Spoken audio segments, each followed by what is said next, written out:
Are you tired of leads falling through the cracks in Salesforce?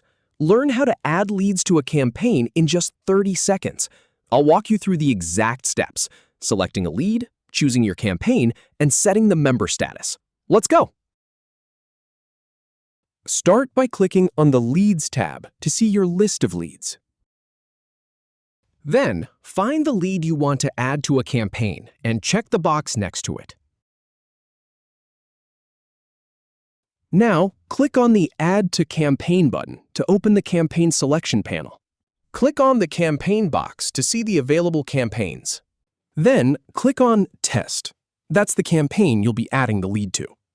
Choose a member status from the drop-down, then click Sent to set it. Finally, click Submit to add the lead to the campaign. And that's it. If you have any feedback or if any info is inaccurate, please leave a comment below.